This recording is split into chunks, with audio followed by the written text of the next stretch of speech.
अच्छा, शिव शक्ति क्रिएशन। गुरुजी, मेरी वैष्णव दीक्षा हुई है, लेकिन मुझे शिव शक्ति पसंद है, तो क्या राम नाम जपने पर शिव के दर्शन होंगे? देखिए, अलग अलग कोई नहीं है, सभी एक हैं।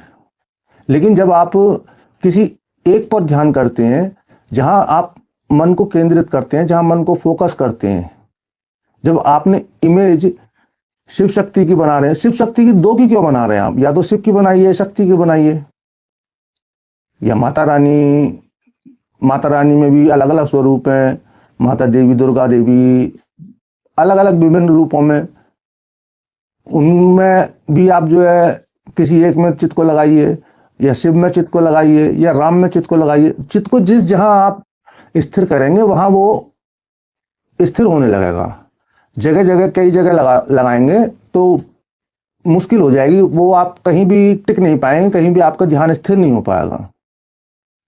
ईश्वर सब एक ही हैं, लेकिन आपकी इमेज को परिपक्व होने में, आप सब और ईश्वर को देख पाओ, वो आपकी स्थिति आने में समय लगेगा। अभी आप एक ही जगह एक ही छवि को देख पाए, वही काफी है। सोनिया देवेश, गुरुजी, शिवोहम जल्दी असर कैसे दिखाएगा? डीप ब्रीथिंग से या कुंभक से? ये तुम बेटा अभी सोनिया शिवोहम को समझे नहीं हो आप। शिवोहम की स्थिति क्या है? अहम ब्रह्मास्मि, ये साधना की बिल्कुल उच्च कोटि की स्थिति है, बहुत ज्यादा उच्च कोटि की स्थिति है। उस स्थिति पे पहुंचने के बाद फिर कहीं पहुंचने की आवश्यकता नहीं होती। उस स्थिति पर पहुंचने के लिए आप स्वयं शिव हो जाते हैं, तभी आप बोल पाते हैं शिवो हम, यानी मैं ही शिव हूं, अहम ब्रह्मास्मि, मैं ही ब्रह्म हूं। तभी आप उस चीज को, क्योंकि आप नहीं बोलते, जब आप समस्त ब्रह्मांड को अपने अंदर देखते हैं, या समस्त ब्रह्मांड में अपने आप को देखते हैं, और देखते हैं कि सब कुछ आप ही हैं, सब कुछ घटित हो रहा आप ही के अंदर घटित हो रहा है, और ये बहुत उच्च अवस्था है। यहां पर वो स्थिति होती है शून्य वाली, ना तो दृश्य बचता है और ना ही दृष्टा, ना देखने वाला और ना ही दृश्य, सिर्फ फील और महसूस, एहसास होता है। तो उस स्थिति को बहुत ऊंची अवस्था है बेटा। इस अवस्था के लिए पहुंचने के लिए तो बहुत, और बेटा गुण, राम की इमेज नहीं सोचते हो, इससे कहीं कोई फर्क नहीं पड़ता आप किसकी इमेज सोचते हो, लेकिन जिनकी इमेज सोचो बेटा शिव शक्ति, वहीं आपको मन को एकाग्र करो। एक ही जगह जहां जहां आपकी रुचि लगती हो, जिनमें आस्था हो, जो ज्यादा प्रिय कर लगते हो, उन्हीं पर आप अपने मन को फोकस करो। सब्यसाची नायक क्या कहते हैं जी? आध्यात्मिक उन्नति हो रही है या नहीं, कैसे पता करें? अभी तो छोटे मोटे सिद्धि आकर्षित कर रहे हैं, क्या मैं उनके पीछे जाऊं और धीरे धीरे निर्वाण के लिए कोशिश करूं? अच्छा बेटा देखो, साधना अगर आप सिद्धियों के लिए कर रहे हैं, तो आप सिद्धियों को देखिए, आपका विकास आगे नहीं बढ़ पाएगा, क्योंकि आध्यात्मिक विकास के लिए के मार्ग में सिद्धियां बाधक होती हैं। जो कि परम तत्व को, परम ईश्वर को प्राप्त करना चाहते हैं, वो उन्हें सिद्धियों के आकर्षण में नहीं पड़ना चाहिए। ये एक तरह से प्रलोभन होता है। सिद्धियां एक प्रलोभन मात्र हैं कि बड़ी, आपको जो है बहुत बड़ा खजाना चाहिए, और रास्ते में कोई हीरा मोती कुछ छोटी मोटी चीज मिल गई आपको, और आप संतुष्ट होकर लौट गए, तो बड़े खजाने से चूक जाओगे।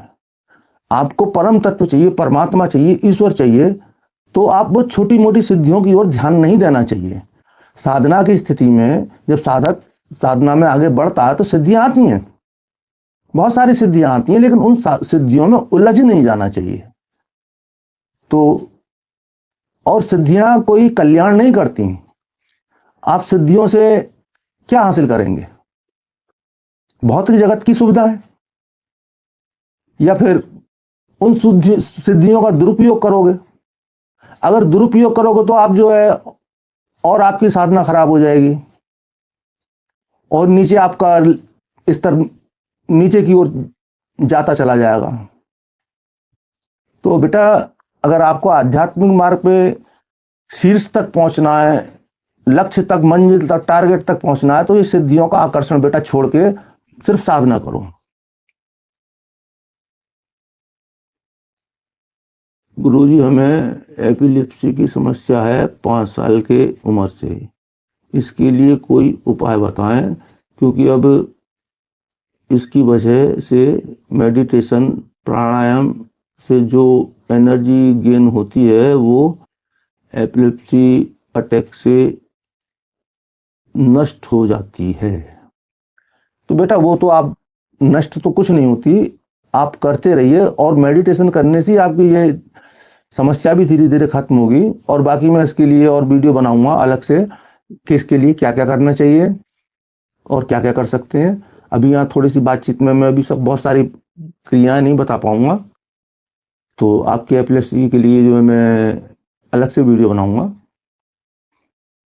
और सब्यसाची नायक, आशीर्वाद गुरु बेटा। और आइए भाई, जुड़िए, जल्दी जल्दी लाइव पर जुड़िए, जिससे कि जल्दी जल्दी प्रश्न आए। सोनिया, गुरुजी अगर भगवान एक है तो और धाम अलग अलग क्यों है? बेटा, ईश्वर एक है, आप उन्हें जहां देख पाए ये आपकी दृष्टि पर निर्भर करता है। आप समस्त ब्रह्मांड में ईश्वर को देख पाए, या किसी एक वस्तु में ईश्वर को देख पाए, या किसी पत्थर में ईश्वर को देख पाए, या किसी एक इंसान में, प्राणी में देख पाए। एक छोटा सा देखो, ईश्वर सिर्फ मूर्तियों में या मंदिरों में नहीं होते, ईश्वर तो हर जगह होते हैं। एक छोटा सा शेर सुना रहा हूं, बहुत अच्छा सा शेर है। घर से मस्जिद दूर है बहुत, चलो यूं कर लें। घर से मस्जिद दूर है बहुत, चलो यूं कर लें, किसी रोते हुए बच्चे को हंसाया जाए। तो बेटा, अगर आप किसी इंसान को, किसी छोटे बच्चे को या किसी दुखी व्यक्ति को खुशी दे सकें, आपकी किसी बात से किसी को कुछ खुशी मिल जाए, किसी दुखी मन को सहारा मिल जाए, किसी दुखी मन को राहत मिल जाए, तो बेटा वही परमात्मा है, वही परमात्मा की सच्ची पूजा है। आप किसी का दिल दुखाते हैं, किसी का मन दुखाते हैं, तो वो भी एक परमात्मा का ही मन दुखा रहे हैं आप। आपके गुरुजी जल और अन्न नहीं खाते? हाँ, वह ज्यादा साधना से संभव हो पाता है या कोई प्रक्रिया है इसकी? मैं भी अन्न जल छोड़ना चाहती हूँ। देखो बेटा, ये अन्न जल छोड़ने से कोई ज्यादा कुछ नहीं हो जाता।